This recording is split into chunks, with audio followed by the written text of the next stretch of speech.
I will be discussing the back testing of total asset turnover as an investment strategy. So first, why total asset turnover? As many of you know, total asset turnover is equal to net sales divided by average total assets. It tells us how many dollars in sales can be generated by every dollar in assets. Now, it is a key aspect of ROA, return on assets, and ROE, return on equity. ROA is calculated as total asset turnover times profit margin. So how many dollars of sales can be produced with every dollar in assets, and how much of each of those sales dollars can be kept in the form of net income. With an ROE, we calculate it through total asset turnover times profit margin, which is ROA, multiplied by the equity multiplier, which is a measure of leverage.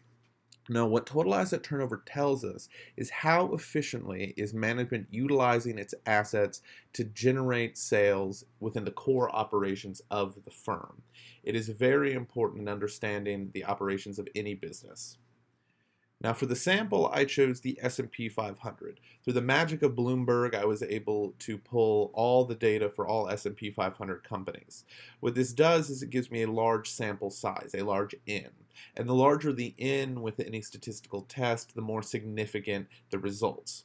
Moreover, the S&P 500 provides a snapshot of the entire U.S. economy. It represents every major industry within the country. What this does is it makes my results more representative of the economy and therefore more widely applicable. Now, I also chose to pull data for both 1 year, 3 year, and 5 year returns for the S&P 500 companies, and then the total asset turnover 1 year ago, 3 years ago, and 5 years ago for each company. Now with this data, I chose two different methods of testing, the difference of mean test and a regression. The difference of means, for that, I divided the S&P 500 companies by top performers and bottom performers when it comes to total asset turnover. I then divided those into two separate groups and performed a difference of mean test to see if there is a statistically significant difference in stock returns from the top performing group as compared to the bottom performing group. Now for the regression, it told me more generally whether or not there is a correlation between total asset turnover and stock returns, and whether or not that relationship is statistically significant. Now looking at the results, there was not that much statistical significance for any of the tests, except for the 5-year difference of means tests. Looking at the difference of mean test, we see that while the t-stat was only just barely statistically significant, 1.65 compared to the threshold of 1.64, it is still within the realm of statistical significance.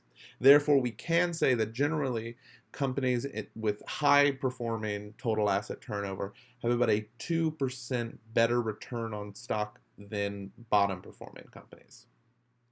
Besides just this 5-year difference of means test, it is also interesting to look at how the time frame affected the significance of each test.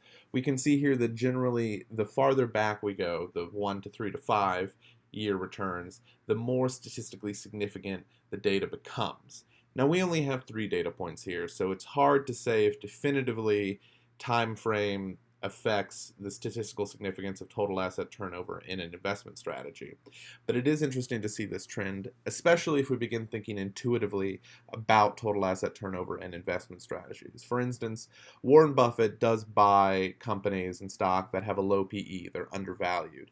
But part of that choosing which low valued company to buy is how efficient their core operations are. Warren Buffett wants to look for companies that can, in his words, spin off cash for long periods of time. Total asset turnover is very important in that process because it's about the core efficiency of the company's operations.